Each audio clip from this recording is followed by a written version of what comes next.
Good morning, everyone, and welcome to Perspectives. It is Monday, 13th December 2021. It is a wet and rainy Monday morning. It is. I know most of you are probably on vacation and you are enjoying the rains. But if you have to get up and get ready for work, trust you are up and doing so. Remember, you had to move a little earlier this morning. For some reason, it's a little darker, you know? So don't mistake it for nighttime. It's a pleasure to be back with you. I am Brenda Baptiste, and of course, we're here again for another edition of Perspectives. We have kind of like 12 days to go before Christmas, exactly that, with today being the 13th of December. So we're counting down, right? Yes, we are. We'd like to say a special thank you and welcome to all of you joining us on the various broadcast entities at Streaming Perspectives. MTV, of course, we're on air and on live with you.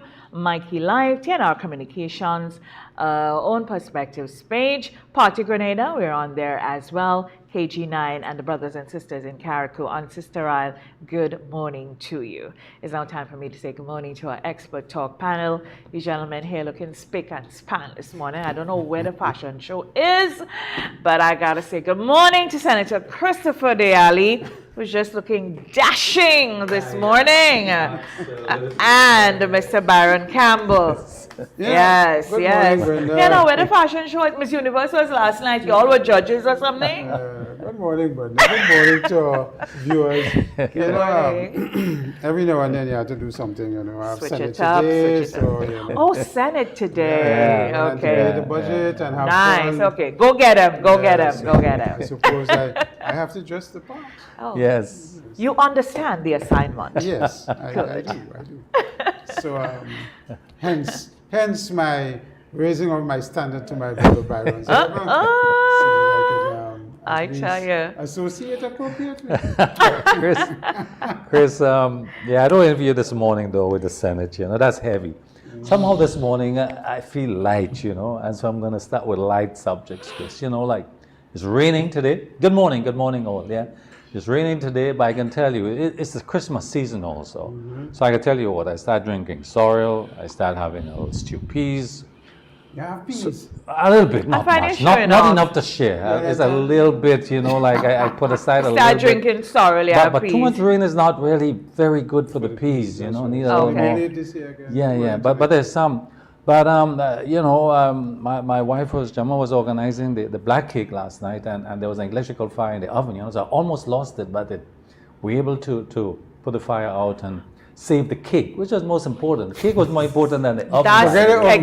Than the oven, So the cake was saved. Cake was saved. Mission accomplished. So I have to call the technician today, to fix that, because the ham has to come at some later point. So it's important that the oven is working, Chris. So I'm on to the season, and I'm because the past year we didn't really have a Christmas last year, as with COVID, and all of that. So I think all of us, we are the nation. We're looking. So Byron, you're happy that the curfew is gone and that we have this extra. Is that part of the lightness that you're feeling? The restrictions are. No, it has nothing to do with the restrictions. Because I'm going to talk about that. I'm not. Somehow I'm a little edgy, iffy about the restrictions being removed totally. Why are you edgy and iffy? Well, let me tell you. I mean, I look at the international news and I see what's happening in Europe, Chris. With the Omicron and other places in the U.S. and I'm a little concerned. And of course, our borders are open. Kudos for the tourist and cruise industry. I mean, at the same time, I think our people are making a dollar, which is important. The taxis and some of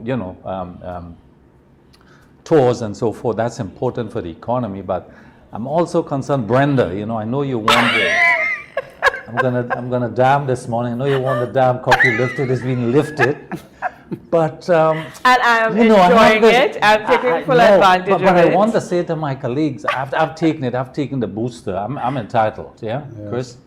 And so those of us that are with the age for it or with the underlying conditions, we should take the booster shot. It's important. It's really important. So Brenda, I don't know. I'm not comfortable. All right. So I understand that, and I hear you, and I respect that. Yeah. And I'm just gonna back you up a bit by saying that it's weird. this morning as I was getting ready to come here, you know, in the bathroom, these thoughts just come, everything has come to you for some reason. I know why. Yeah. But anyway. In the bathroom, you just get your The vibes. light bulb just turn on. Oh boy, yeah. And so it dawned on me, first of all, the date, December 13th, popped into my head. I was like, today's the 13th, but in a way that I should remember something. Yeah. And what I remembered, it was like we were all geared to have a really good Christmas last year. Yeah. And on December 13th, everything changed. That it was Sunday, December 13th. Yeah. Today's Monday, December 13th. That is when we found out about the cluster in the South. And our Christmas changed. Whoa. And it just popped into my head this morning. And I'm like, okay, all right, we're open, we're all of that. And I hear you about, you know, the borders being open. And I hear people about their concerns about people that will be up, because I know a lot of people are coming home for the holidays and so on and so forth. And we have tourist season that is open. But I also want us to remember that every single day or every other day, we are finding 1 and 2 people that are still in our communities with COVID. Let us not lose sight of that. Among us, COVID is still present. Omicron, no, but COVID is still present in whatever form. So we need to be mindful of that.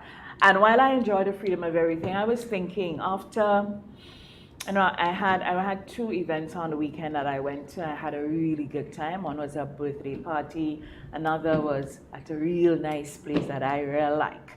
Right?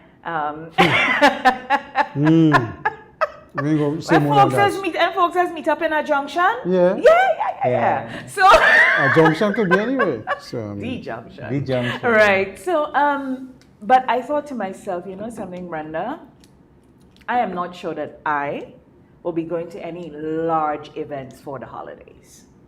I will go to what's large? things. What's large? So we're going to have a lot of big parties and so on. That's outside of 75, outside of 50. Okay. But I am going to still restrict myself to where I go, what I attend, based on the numbers. I am still not at that level of comfort. I start hugging again and all of that kind of thing, but I am still not at the lot of people level of comfort. So I had to say that, Well, I am sharing the same views like you. I am still not at the comfort level yet to go to intermingle at the level that, you know, you would do prior COVID. And so, you're still, and then there, as you say, there is still episodes of COVID in the environment. A lot of us are concerned that, you know, when you pass on Wall Street and those other places and you see the level of interaction and the crowds, nobody's wearing masks, nobody's observing the protocols and so on, you do get a little edgy and you do get a little discomfort that, you know, something may break. Understanding our vaccination levels are still not past 40,000. Yes, we're edging there, but we're not there yet. So just inching. It is one of those things where you still have to be concerned. None of us in the business community could afford another lockdown. I'm quite certain about that. Neither can the government. I don't think there's any other stimulus that we could call 3.0 or 4.0 that not we there. could put out there. There's no room for it. A lot of it has to come back on us as individuals, taking the level of precaution and taking, you know, getting vaccinated where you can. I also want to introduce that I believe in 2022, a lot of businesses are going to get more rigid with the issue of vaccinations and staffing. And for the staffs and for the staff and what is going to happen there. Some of us are going to probably ask for testing every 2 weeks or so. Some of us are going to follow the SGU model for whatever it is. And I think you're going to see a tightening of that issue about vaccinated versus unvaccinated and how it's going to affect the workplace environment and what we do there. So there is, I think, in 2022, a lot of thinking, a lot of thought needs to be given by those of us who are still hesitant as to how life will change, for the good or not. And that is something that we need to pay attention to as we go forward. But yes, I think 2022 still carries with it a certain level of uncertainty. Of course it's going to be spoken about in the Senate, I suspect, today and the other couple of days. But it is one of those things that, you know, the environment has improved, but it's still not where we it should be. And then because it's a global pandemic, remember everything that is happening would impinge on whatever happens right. here. And sometimes for some reason in the conversation or in the discussions or even in analysis and planning, I think that is forgotten, whether deliberately or not. Because at the end of the day, we are not in Mars existing on our own. Everything that's happening in the wider community, whether it's next to us or miles away from us, is impacting because it is a global pandemic. I mean, this morning we have 2 cruise ships in port, but we can run into a situation where if we have some issue, we won't see them again for another year. Right. So those are the sorts of things that we need to think about, how the globe or the world is being impacted by this. Only on the weekend I was having this discussion is that you're going into places at this time where you would normally pick up whatever you want for Christmas.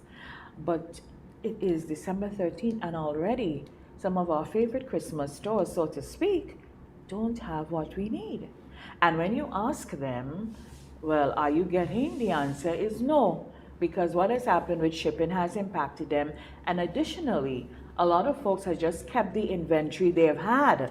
They have not gone out and gotten any extra set of things.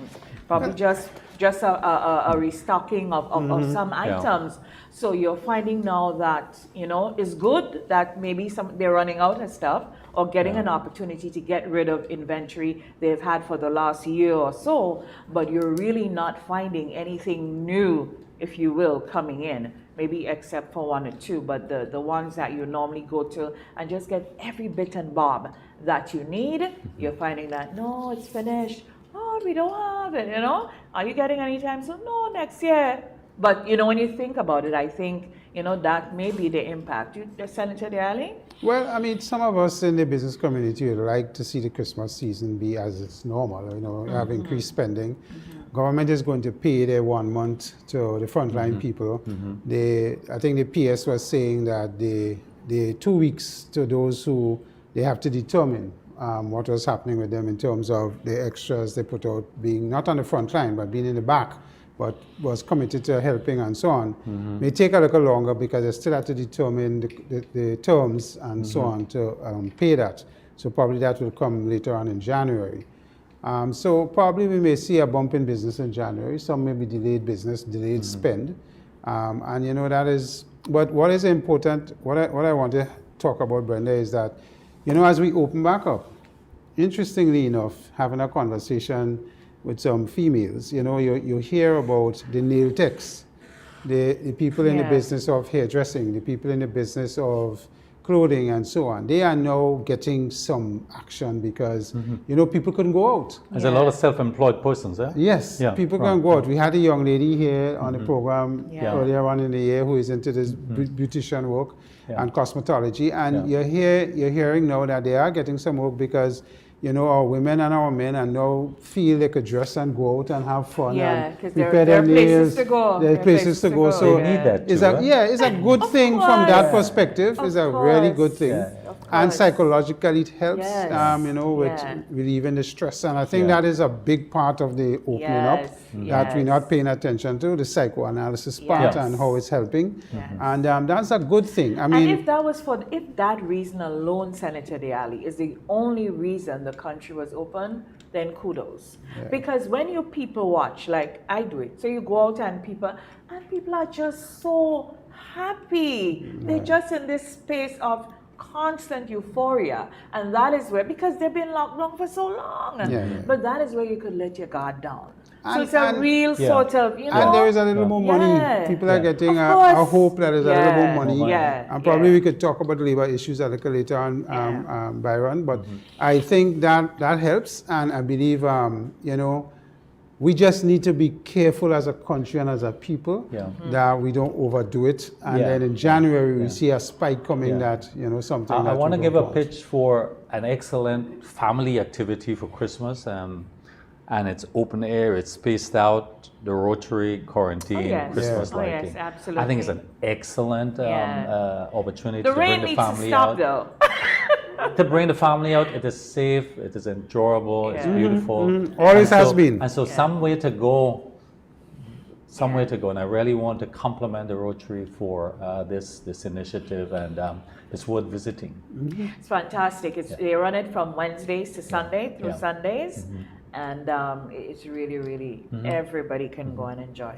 You like the movie, Senator Allie. You know their movies as well. Yes, I remember. Yes. I've been there a few times. I like the lights. Right. So you can go out on movie night. Yeah. Because I know you like your movies. Yes, I do. I go to cinema. Yeah, but it I is. think it's an outing. It is Yeah, beautiful. it's And quarantine is just a really beautiful. And there's I wish parking and that's why we have to be so careful and preserve some more green spaces. Green spaces are just really, really healthy. You know, so yeah. So Byron, I'm going to throw something at you. I mean, one of the things we know we approaching silly season with the politics and so on. Yeah. But why is the season silly? Yeah. Why? No, seriously. Why is the season silly? Well, everybody refer to it as silly season. Yeah, because But Alice is say your politics is silly. No, not all true. Not all the politics is silly, but some of the people in the politics might be silly. Oh, so we refer to it nonsense. as yeah, those words, superfluous nonsense. Well, then again, necessary. Yeah, and I think I saw GULP indicated that they'll be fielding GULP. Yeah. The Grenada United Labour Party has indicated that they'll be fielding 15 candidates to represent the 15 constituencies. Well, and of politics course, is ripe. we expect that NDC will do the same, and of course NNP will do the same. So it is interesting how that is going to develop. We haven't heard from some of the other parties who may want to field one or two, or independents, as the case may be. So I just say that to say, it appears that 2022 is going to be very interesting for us politically and competitive. It's not an election year, Chris. Huh? 2022? Yeah. I don't know. It may be. Oh, okay. The Prime Minister have indicated that he did say but not going down to the wire. I did. This man announced a month ago that he know this thing. This man come here saying he know that the election is when, But I like the season. You call it silly, but I like it, you know, because it's pouring a lot of opinions, a lot of ideas, a lot of strategy, a lot of discussion among the people, a lot of discussion about folks. solutions and how we fix this and how we mend this. But I like the way it's shaping up. It seems like the political parties are putting their act together, and some are being on the ground, some are organizing, reorganizing, and so forth. So it's healthy. It's good for democracy. It is. It is definitely. I mean, it is going to be something to pay attention to. I know years in the back, you and I used to do the shows. The politicians, inviting them to come and discuss and, of course, make their pitch. And I suspect as we go into 2022, we're going to be seeing a lot more of that on perspectives as well. And something we look forward to. Of course, they need to share their perspectives. What really are you planning to do? I mean, we keep hearing a lot of things, but let's dig behind let's get to the meat of the matter. I am one who believes we must ask hard questions. Yeah, let's get to the meat of the matter. That is the next interesting thing to see from the parties, the naming of who are going to be the candidates. But what I'm looking for, Chris, and I think that, and we're talking about governance, of course, and you're a senator, you've been there for what, 20 years? No. I'll be approaching 15 years next year. 15 years. That makes you a senior parliamentarian anyway. Of course, a very experienced one.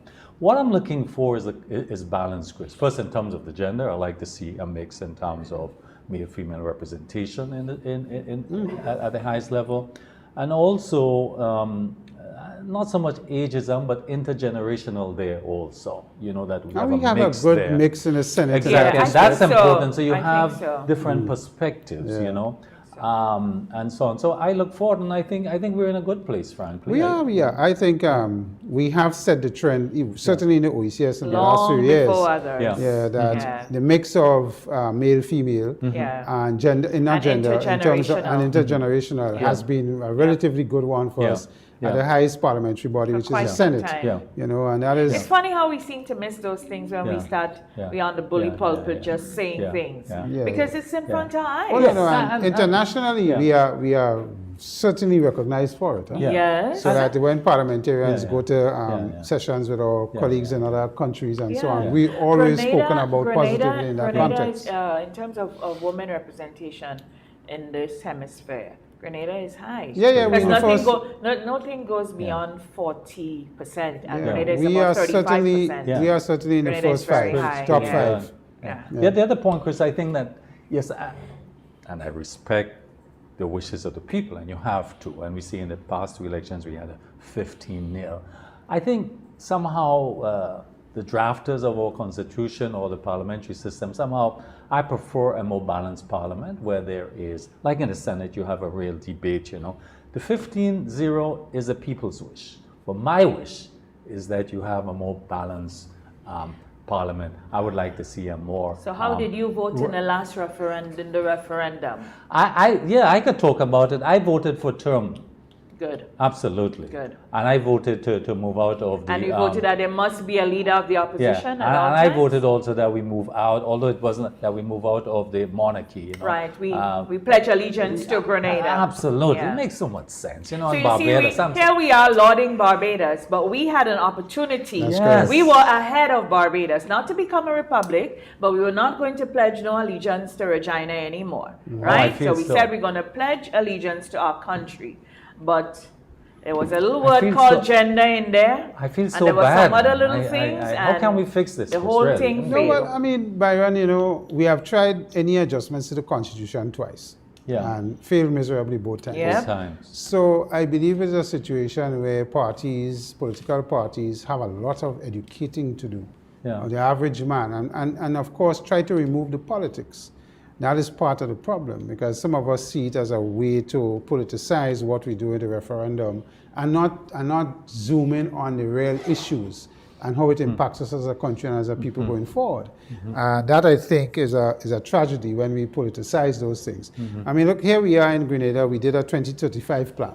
Yeah. And we brought all constituents on to develop that plan. The opposition, the government, Everybody. the NGOs, everybody came in, the private sector, labor, and so on. And we developed this 2035 plan. You may not like it, or some people may have their differences, but the point is we have set our country on a path in various areas, whether it be education, whether it be in tourism, whether it be in economic development, social development, that we have said from now until 2025, these are the targets. And this is an excellent strategic plan. We talk about strategic planning and we don't do it enough, but here we have one over a period of time, and somehow we feel to believe, some of us believe that we should depart from this because of the politics. And I think that is a tragedy, again, if we go down that road. But you know, you have always heard about countries start a project, a new party comes in. We have that a problem apparently going on right now in St. Lucia.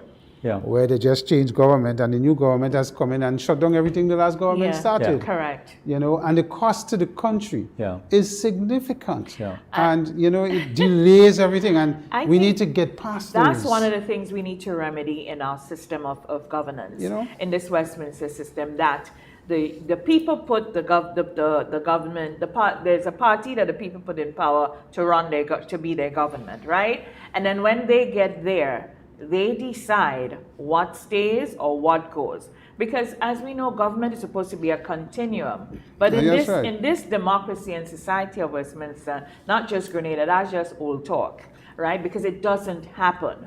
I believe that it should be a case where the people, how the people feel, is clearly represented by the people going into power. So you don't get there and just decide, I will shelve everything the PRG did. I'm going to shelve everything the NNP did. I'm going to shelve everything the NDC did. I'm going to shelve everything the GULP, and we're back to square one. You know, it is really, no, it has not helped us at all. It doesn't help There us are as a plans nation, and it doesn't help programs us as a in people. I think in every government, there was something that was laudable, that was good for the country, whether of the political ilk. And you talk about politicians and how they need to educate their base. But I think if we are educated from the level of school, if we did more civics in school, if we had more community awareness, if NGOs really got out and do their work, you know, I remember you learned things about politics in church sometimes. Sometimes we had priests who in Sunday school who went off and told us things that were happening around the world as a young girl going to Sunday school and all of that. So if we got to that point, because that's the difference with us and Barbados, there's an awareness There's something that is strong and it's imbued in these people. So we lost it's an education that we don't have. We lost so we it. can't even compare we ourselves. were a much more progressive. Yeah, everything now is Barbados green and was like yellow. little England, you know. Yeah, It we was have gotten tribal in the politics, Yeah. and it's not only the people to blame. I think our politicians encourage the tribalism to some degree, so they have to accept some blame for it because it works for them. Yeah. Yes. And I always say the people who probably have a little more critical analysis are in a minority when it comes to voting and so on, and that helps. It doesn't help, and the politicians play that and they play to that. I suppose if you're in politics, that is how you have to do it as well. So the 15-year plan, Chris, the national plan, should this be a election issue? To what extent the political parties, assuming they win or will maintain this plan? There's an example I learned in Taiwan. There's a 20-year plan, and it's by law. Even though there's a change of government by law, they have to follow the plan. That's what I'm they saying. may tweak the Once strategy. it comes That's from right, the that's people, right. Tweak the strategy, but the plan is a national plan. Once that it all comes and from the sundry- people, it has to be all and sundry implemented. participated in its development. So is the Taiwan national is plan. 20, in China is 100 years. 100 years, you Yeah. know. So I agree, but from your senatorial discussion this morning, is that an approach you're going to take? I mean, you don't have to spill the bean here, Chris. No. Are you I going to mean, take the approach? To what I extent? haven't taken the approach. To what extent does the budget, the national budget, integrates or It is part has. of that? The have Minister you- of have you seen Finance this? Yeah. in It's his hinged to speech that. has mentioned that, and his theme for the budget surrounds that as well. Right, And it feeds into that. Yeah. Didn't that start since last year? critical. though? Yeah, it started since Hinging last the year. budget Has to be. to the Mhm. National Yeah. Development Plan. Yeah. And so it is. The government have certainly taken the decision, the current government, that all their strategic planning will be in furtherance of that goal. objectives Yeah. on that goal in Yeah. 2035. Yeah. So I support that, by the way. I think, and I support it from a point of view of being in business, understand what strategic planning means, requires, yes, the benefits of it. Yeah. And as you say, as the environment changes, you tweak certain things, but the fundamentals of what. So, for example, if we want to say that we need to get, in terms of education, more vocational training in schools, and we, for example, let us say we look at the yachting industry as an example. Yeah. And we say we need to get people trained for the yachting industry because those sophisticated yachts and so on that come to our shores, we need to have people here, the basic skills. And we need to get our students thinking in that direction, but it's going to take us some time, probably 5 to 10 years Exactly. to get them there. We are a small island, and I like to say ocean state instead of, because It is an but we ocean don't state. train, we Yeah. don't have a strategic focus of training people to become captains or to become first mates on these boats and on these big ships, whereas other countries do it. And it's a No, we strategic look approach. down on. Right, it's a strategic approach, but a captain on those sophisticated yachts, these multi-million-dollar yachts, course. are highly paid people. Highly paid. Well, Maintenance most crew. of them are millionaires. Correct, Yeah, and yeah. so I just say that as an example that if we were to strategize and say from now to 2035, we're building a cadre of people, Yeah. we're building a school to deal with this. Yeah, It yeah. takes some True. planning and some strategic Another looking example forward. is the green energy, since we're going in that That's direction. right. Correct. And there's some start of that we see Nulo now has been training young persons in solar panels, solar energy, both maintenance and installation. So that kind of forward That is planning correct. is very important. And that is what we Yeah. need to encourage And because another thing with the planning, it is the Senator way Allie, forward. we Yeah. should be, I think it should be, and the Chinese do this very, very well. Yeah. There's so there's a 100-year plan, Yeah. but there are phases. Mm-hmm. We tend to generalize and say we will do this by June, Yeah. we will do that by, but we need to be more, we need to be smarter with it, Yeah. specific and measured, Yeah. and move, just put Yeah. put timelines to every phase Yeah. of whatever endeavor Yeah. that we're getting Yeah. engaged in. I think that would make us more efficient. Yeah. It would make a lot of the implementation things more realistic for us as Yeah. well Yeah. and more timely. Yeah. And we have to develop ourselves to rise to that first Yeah. world level. Because globalization, if you're not thinking first world, you die. Yeah, I mean, you talk about educating in schools. I think the 2035 plan should be presented to schools. Absolutely. You Let them know, debate on it. Not just us in Yes. the business community and good this idea. sector and that sector. Go to But the because generations, yeah. for certainly our secondary school students are going to be the ones taking over in 5, 10 years. Absolutely. So they're part of the plan, eh? They're part of the plan. Yeah. They are a significant part of the plan. Yeah. And we talk, and we boast, I don't know if we boast, but we talk a lot about our nation being young, pretty much young people.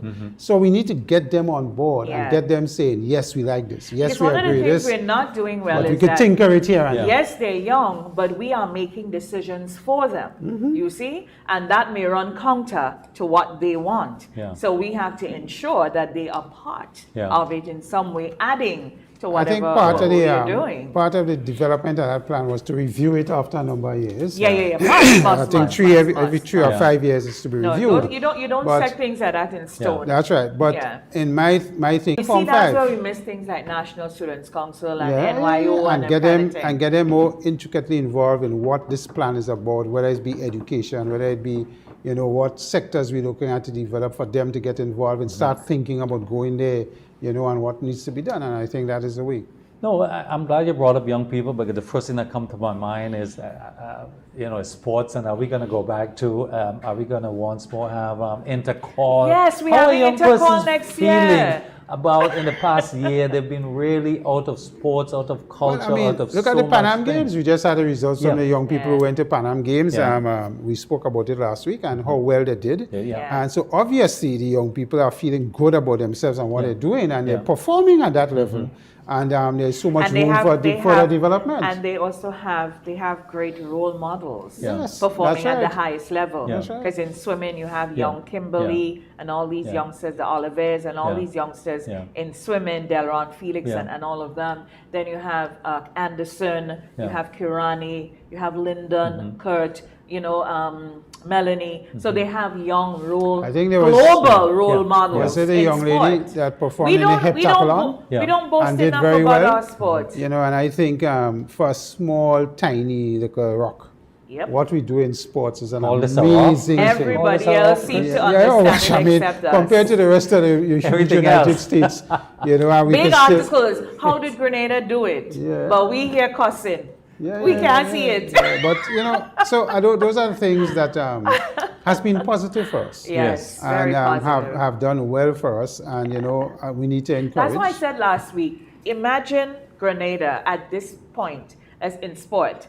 Remove the stadia, remove the athletic stadium, remove the cricket stadium. So the two is stadia. So remove the stadia and think about where we would have been. Well, I mean, you know, The I think I said infrastructure last certainly helped us. week, Byron, that you know, there's this old argument that's been put forward. The 5 million could be spent in health or agriculture and so on versus the stadium renovations. Yeah. And that has been an argument we have had always, forever. You know, the best use of funds and where you could use it. And it's always based on people's bias on what they think and what is happening where. And but at the end of the day, every party has a role to develop as balanced as possible every sector of the society. Youth is a big thing for us, and we talk a lot about youth and unemployment in youth, and I want to go and touch on some of the labor issues. I think a lot of the time the youth thing is just a sexy sounding thing. It's, it's just and really, when we talk about, let's talk about what we see coming forward for young people and work and unemployment and employment. We have a hospitality sector in Grenada that is going to be in serious need of labor. Serious. If Six Senses were to come on as scheduled next year, we have Royalton that is coming up and all the traditional hotel plants we have now. There is a serious dearth and lack of people at all sectors across the hospitality sector that is required. The chefs, the waiters, the management, the middle management, everything. And here we have WISH, the West Indies School for Training in Hospitality that has been introduced. And I think it's such a great opportunity for those of us who have a wish to get into that sector. And here we talk about young people not having opportunities. Here's a great opportunity. And it's free. You know, it's all subsidized. And you're going to be trained by one of the top schools in the US in hospitality. So I say that to say that, yes, we're quick to criticize about and to highlight the view that, you know, Grenada have this huge unemployment problem, which we probably do, and it's more exacerbated with young people. But here are opportunities. here are opportunities that we could jump in. And you are in SIAP, you're in C, I could and talk you about that, see Chris. that every I day could talk about with that, our Chris, young people. yes. And we have bright young people here. That is don't, true, don't, Chris. don't And fool there are, sometimes I hear statements, and I blame sometimes the government or even the projects that are doing work with young people to not adequately promoting or showcasing, publicizing what's happening. So sometimes we hear statements about the state of affairs with young people, and I admit that there are a lot of young people still that are seeking opportunities and are in the doldrums, but there are a lot of opportunities out there for young people that are making use of it. I want to highlight GIDC as one institution that is doing excellent work in this area, and maybe on another occasion we'll get to hear them talk about it, where I'm talking about hundreds of young people are being trained in business. You know, they must attend full-time school training for 5 weeks, full-time, where they learn all the arguments of business and what's involved. When they complete this aspect of training, they are then given a first push grant. In other words, a certain sum of money to test their product. And here we're looking at most of them going into their own business. What's it called? A first push grant? For a first push grant. This is to test your product. This is to like sampling it, to give the initial things, you know. After that stage, which could be 1 month, 2 months, 3 months, depending on what the product is, they are then given a full grant of up to $21,000. Yeah? For the development. They can use that grant as collateral to get from a financial institution if they wish to go bigger also. The 80-20 and when you financing. listen to the testimonies of these young people, it's just amazing. So I'm really moved, and also the amount that there's a lot of young people being trained also by local institutions, and the Grenada National Training Institution, National Training Agency is acting as a conduit to, because they are not necessarily doing the training themselves. So for example, where young people have been trained as nursing assistants and orderlies, they are not doing the work themselves. They have contract these out to specialized persons within the community to do this actual training. And also in the hospitality industry, this is taking place. So there is a lot of young persons being trained to take advantage of this growth that we're going to see in the tourism sector in particular. So it is not, I like to keep it positive because I know about it, so I can talk about it. So it is not doom and gloom out there as some people tend to believe. For but young as you mentioned at the it's top, important. and that's that what you mentioned is fantastic. I didn't know about that. Yeah, that is really fantastic. You see, and that's the thing. And probably yes, there are people who would want to give the impression that absolutely nothing is happening. But then again, when things are happening, the organizations, the businesses, the agencies, people need to know. We have a lot of good things in Grenada that are best kept secrets. Let me give you another dimension to this. And this is in collaboration with the government of Grenada, because the government has used, I think, the vicinity of $400,000 to, and GIDC put in an additional money to rehabilitate one of the buildings in Simon Industrial Park. So the GIDC is going to be opening, with the government of Grenada, opening a business development center there. It's ready, it's furnished, equipped, computers, everything is there, with business development officers that are already employed and in the field. That's going to be the hub. So it's serving the rural communities. Right, so folks in the north and in the east don't have to come to frequency. So the business support, the training and the business support is going to happen in there. And this is for young persons. This is for persons between the age of 16 and 35. And they make no excuse about it. It's targeting. And I'm amazed to see the young women in particular who are coming forward. Just excellent. I mean, very creative.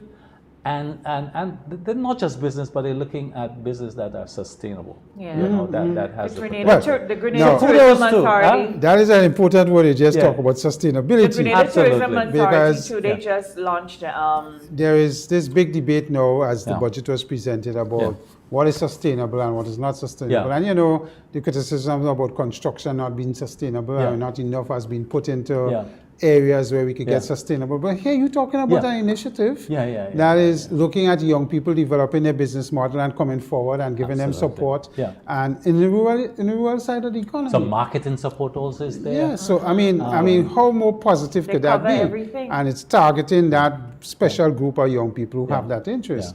I mean, so I think there is a lot. I mean, we started in the chamber a program called Junior Achievement, which was always about training young people in schools and secondary schools about business and what is business about, what you need to take care of. We had them start up a business, close down a business, and go through the whole 9 yards. I was in JA. JA was a great program. Right, exactly. And it gave you an understanding of what is involved, and we extended it down to primary level as well. So, we have been doing these things with our young folks over the years, and it's something that we probably don't see the benefits right away, but down the road we are going to see the benefits. I first became aware of Minister Kate Lewis. I first became aware of her through JA. Right. She was a teacher at the time, and she led her school. I think they won twice. Very competitive lady she is.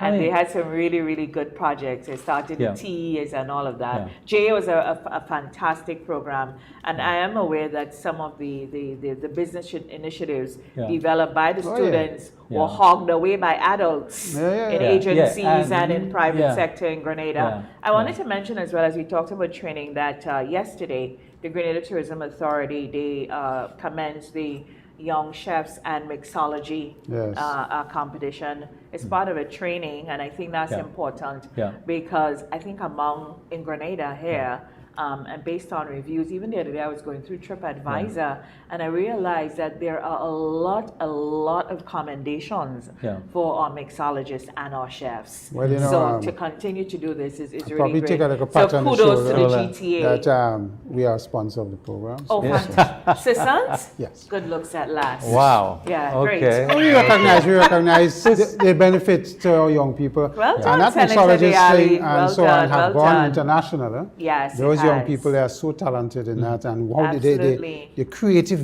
things they come up and using the local spices and herbs, and it's amazing what they do. And they're well tutored by people like Chef Belinda Bishop and all these good people. Excellent, excellent. I think maybe next year too, Prospective must consider bringing some of these people here. To hear from them. Or go where they are. Or go where they are, even using the Zoom platform to do that. And Chris, this is not to say that some people may say, look, you're just glossing over the issues.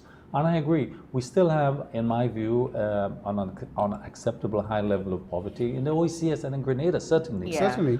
And therefore, and what we find, this is among an age group that it is not where you have to use a different approach to how you could use it with young persons in terms of a critical stage of development and training and orientation. But some of the other sectors where you have these, and this is where some of the social programs comes in. And it's important. It's not to say that you can create, I don't think our economy is versatile enough where you can create large schemes to get these persons into permanent and sustainable employment, particularly at the higher age groups. So you have to have social programs. Let me interrupt you a bit on this and talk about attitude to work. And I'm going to get to me, I have always spoken about that many years, and I continue to talk about the attitude to work. And we have in these islands and among our people a bad attitude to work. If you go in the construction industry, for example, we get to work at 9, 8:30, we sit to have breakfast, we actually start to work at 9 o'clock after 9, we break early for lunch, and then we break early to leave work at 3:30, and the productivity and efficiency in those sectors is an issue. And we don't see it as a people of, a waste of time and energy and resources. And that is a big thing, and we see that pervading almost every sector that we're in. And in farming, farming, it's clear. That is your biggest challenge: labor and labor efficiencies. It's true. And what happens, and it costs us. Where you would, because of these labor efficiencies, probably a pound of beans will cost me $3. It's now costing me $5. There. In other words, the work hours move from 7 to 3.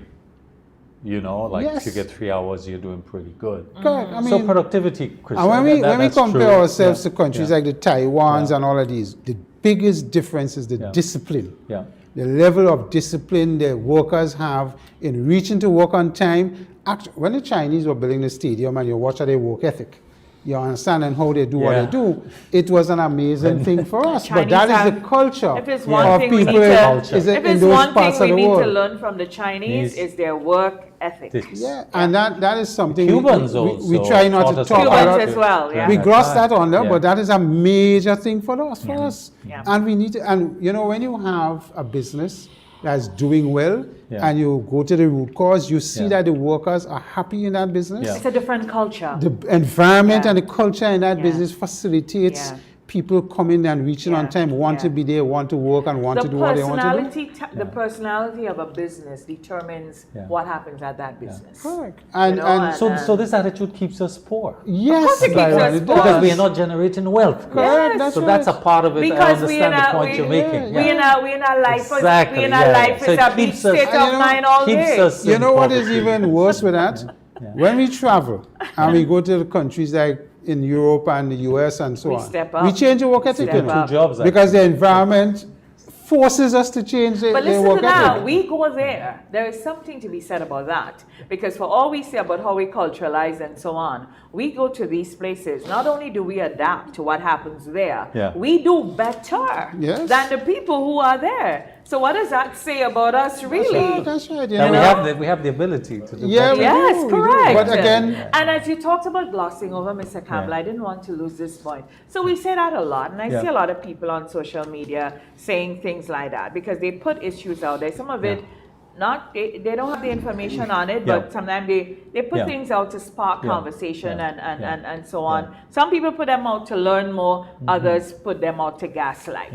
All right, so we know the season we're in as well. So people talk about glossing over issues. Every time they put something that's not right, and you come in to say, well, this is what it is, they're like, oh, well, we should make excuses and glossing over issues. I find we like to be stuck in the problem phase. I think we identify problems and then we handle, right? And if there are consequences because of the problem, we deal with it. But I find for the most part, we are stuck in the problem phase. So the problem goes on for years. We keep talking about it. Every time we just keep rehashing it. When is the solution coming? And if there are any attempts at solution, we find that everybody starts to get funny. So you cling to your position, I cling to mine, and we're not getting to the center. So that's where it goes to, again, awareness. You know, we have to be very careful about how we communicate. I am concerned that we don't have enough of us here, that if we keep getting angry with each other and being so worked up about politics, about vaccinations, about homosexuality, by the time we look around, none of us dealing with one another. What happens to Grenada? So we need to be very, very careful with these things. I agree, and I think it is an adjustment in attitude and what we do. I always say the change in anything starts with the person in the mirror. Yeah, You look in the mirror, it's all about what am I going to do today to make a difference. It's not about what Byron is going to do or the government is going to do. It starts with you. Your actions. What does the person in the mirror plan to do today to make a difference? And if you don't challenge yourself in that respect, then we will never move forward in anything. Imagine you wake up in the morning, right? I working for you, imagine that, right? And I wake up in the morning, who, me? I'm going to see what Allie doing down there here. I lose already because every morning to see what they're Allie doing instead of not going in to contribute and build on what, you know, we all trying to get to a place together, then, you know, so we seem to be stuck in these I think things. we have a lot of positives in our country. We Among do. our young people in particular, we don't highlight it enough. That is an issue. But I think I have a group of young people in my business that down there that I am so proud of how they work. Specialists. And that gives me hope about the future in terms of when I see their talent and their ability. I could remove myself with, and they run it, they do it actually, you know. And so we build in a capacity, in my view, that gives a lot of hope, you know, not just hope, but positive hope that we're in a good way. And I think this is an excellent investment on the GOG, and whoever is the government should seek to maintain that, because project management, particularly rural development. We have a problem with implementation. Yeah, exactly. Here it right up into project management. So I can give you one example. You know? There's this program, the Basic Need Trust Fund, and this is a regional program, grant financing from the Caribbean Development Bank, and Grenada had its fair, and as a result of its performance, it received an additional grant of $1.3 million. That is for its performance level. And BNTF was able to implement 100% of its project. In fact, on Thursday at Munich, it opened, and a partnership with NAWASA actually, to open a water treatment plant because the Munich and the yes, surrounding that's a part of that, territory has been right. without Yeah. Always been challenged. always been challenged. And so here's the thing, on time, the last project to be open, and this is probably later this month or early January, is a preschool, modern preschool in River Sally. On time, a multiple of projects completed on time, Grenada receiving a bonus. You know, these are things, sometimes we have a lot of things to talk about. Yeah, but- as Brenda but said, when we these get things stuck in happen- the problems. But when these Yeah. things happen, We do. We stuck in the we need to problem say we're zone, not all man. that bad. We do some things very well also. Yeah. And these are young people Yeah. that I- implemented this I don't project. know if not, it's I don't know So- if it so, brings a wrong and orgasmic feel for people, Yeah. and I don't Yeah. know how the two could Yeah. equate, but we're really stuck in the problems in the problem Yeah, so I phase. just think sometimes, you know, the narrative, sometimes we keep it, but there's a lot happening and good things happening that is also important, and it says it's important for development and sustainability and rural development. But Byron, generally. you and I, and Brenda, Yeah.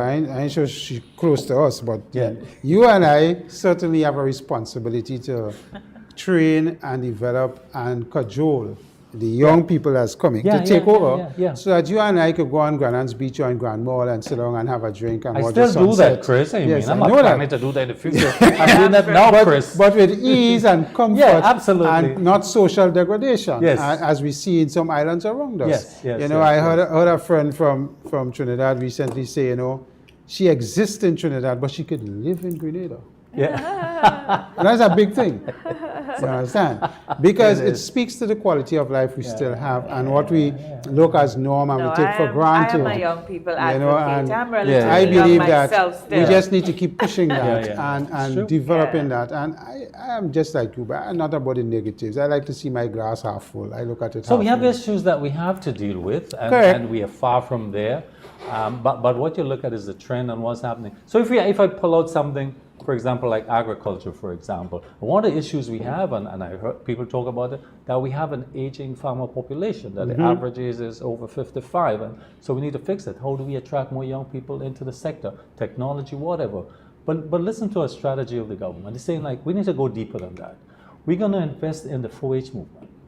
In primary schools, That's where it where starts. young people are with technology, and this is happening, and we're gonna focusing on climate smart agriculture, technology, shade houses, greenhouses, drip irrigation, all these tools. Now to make it exciting for these young people, so that even though you get 5 out of 100 trained, you're doing well because you have to attract Yeah. their minds Yeah. at this early age. So this is Yeah. a strategy of the government. so this you is know- a project of the government. Weekend, You know, I went and to look at the hydroponic The system. question is, Yeah. though, And who I, as knows an old about man, it? going and do Yes. hydroponics. Yeah, You know, I believe the technology. I'm planning to get into hydroponics myself. yeah. It's exciting. And look at different models and get into it Yeah. and start to do, Yeah. you know, 5 variety of lettuce and Exactly. you know, just different. Exactly. So, but Yeah. the beauty of the system is you don't have to be bending down. I can't bend down after a while. Exactly. It's up to your level. Yeah. You know, you monitor this and it's Yeah. not an expensive Save venture. operation.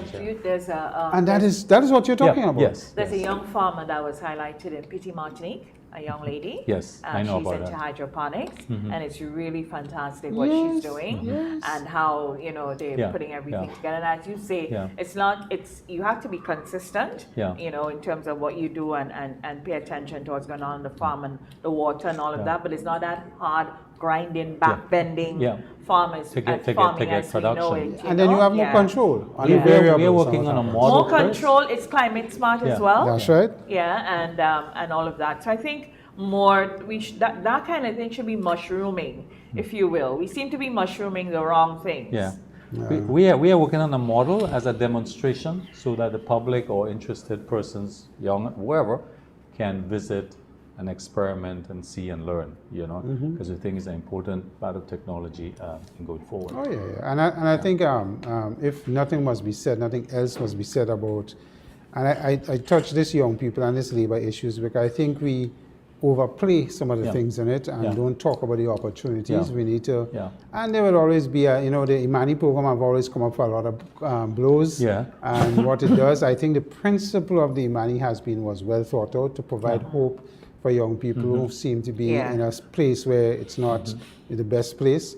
And you could argue, and there is good arguments for the efficiencies and how it has been run and what needs to be improved and so on. And I don't think that is something that is a bad thing. You might need to see the ways to improve and look at the weaknesses in the system. It needs to have a start and an end. There needs to be a start date and there needs to be an exit. There needs to be a proper planned exit. It cannot be a continuous sort of thing. I'll tell you what, there are a lot of young people out there who has done extremely well because of the Imani program. And a lot of them are now in private sector. Some of them are even executives in private sector. I know 5. But one of the things, I know about 10. Yeah. But one of the things, because I've spoken to one and I said, listen, you need to tell your story. Yeah. For everything we say about the Imani program, some of it justified, I may add. You need to tell your story. People need to know. But you see, because it has been so vilified and stigmatized, even the people who are the let's say the gold standard of what it should be. Because imagine coming through the Imani program, going on internship, the company is so impressed with you, what you brought to them. They continue to call for you every time they needed a person. And then here you are, a big executive in the company. To me, that is the gold standard. That is a testimonial. That is what that program will do. But the individuals are saying to me, Lord, I don't know if I want people to know I was in the Imani program. I'm like, what? No, people need to know. Brenda, the 5 I know are the 5 that came through me in the workplaces where I work, whether it's a financial institution or government projects. And the 5 I'm talking about, 5 women, they all perform excellently and they all now have permanent jobs. Yes. I mean, they're the best. I have assistants as well. Yes. So man, it's not all. There are parts we need to fix, but a lot of hundreds of young people have benefited from. But you this see, program. one of the things too, Senator Allie spoke about productivity, and it's our own mindsets. I think one of the threats, and probably not one of the poorest things about the program is the supervision. You see. Because where you have good supervisors, it works. I remember when I worked at GBN, we had a group of Imanis there, and there was a young lady, Jen. What was Jen's last name? I forgot. But I forget her last name now. But she was their supervisor, and she came to check on them all the time. And whenever she came, she would always ask of us, who sometimes had nothing to really do with them in terms of direct contact. She wanted to know about their mannerisms. She wanted to know how they interfaced with us. She wanted to know these things. There were a couple of them playing the fool, made their way out. You know, that sort of thing. So I think at the middle level, the heart of the program, the folks who are supervising, the people who are under their supervision, they have to be paying attention to them, because probably that's where the wastage and the breakdown comes, and everybody just relaxed and figure, Well, so we have to get better at these things. I know I have to leave very shortly. I want to make one last thing, Byron, off the beaten path, but somebody said to me, nice to go off the beaten path, over the weekend that he's absolutely upset with how these guys who transport gravel and mix now in the trucks are doing it with impunity and not covering the trucks and spilling gravel and stones all over the place and making the roads unsafe for us as drivers who have to deal with it. And I'm always a passionate person about the cement part, but I'm talking about the gravel now. Yeah. And I think the police, because there are laws in place, traffic laws, that says that you must cover the backs to reduce the level of spillage and so on. And I think we just need to pay attention. We have a lot of accidents still happening. We're not sure if it's speeding or if it's the road conditions and what's happening. So I just say to our folks, the guys who construction is booming, you guys have work, we're happy about that. But please pay attention to how you move the stuff, because it's creating a problem. Cover the stuff. Take out 10 minutes to put your tarpaulin over those bigger trucks, SLs coming the automatic screen over. Guys, let's do something to protect each other. And I want to leave with that, Byron. Yeah, I want to leave with, look, I mean, the past couple of weeks we had some, escalating crime situation. I just want to say to young people and everyone in particular, be careful, particularly with the alcohol consumption. Control yourself, leave your weapons at home, knives, whatever, the only weapon you should come out with is your mind. Your mind, it's the holiday season, a bit more, have fun, but have clean fun, take it easy. Be cool, Yeah. Excellent. Yeah. Yes. And as we go out, just be careful. I mean, all of us are really happy to be outside. Thanks for allowing us to be outside. But once we're outside, let's just be safe. And as we go through this Christmas season, let's remember the reason for Christmas. It's probably needed more than ever this year, as folks have gone through some really hard times. You know, We need to share more. if we reflect a lot, share more, love more, give more. And in terms of giving more, let's remember that we have lots of families this year that it's going to be the first Christmas that they are without their loved ones. True. Those over 200 Grenadians that passed because of COVID. And we need to be mindful of those things. Lots of folks are going through tough times. So let's be a little patient, a little more kind, and a little more loving. Christmas, let's make it about us, each other. All right? Have a good week, everybody. Thanks for our executive team who put us together. Nazim Benjamin for your streaming services. Thank you. Blondell George, our director. Kirk Oliver. Kirk is back from honeymoon. Thank you, Kirk. Kirk was our cameraman this morning.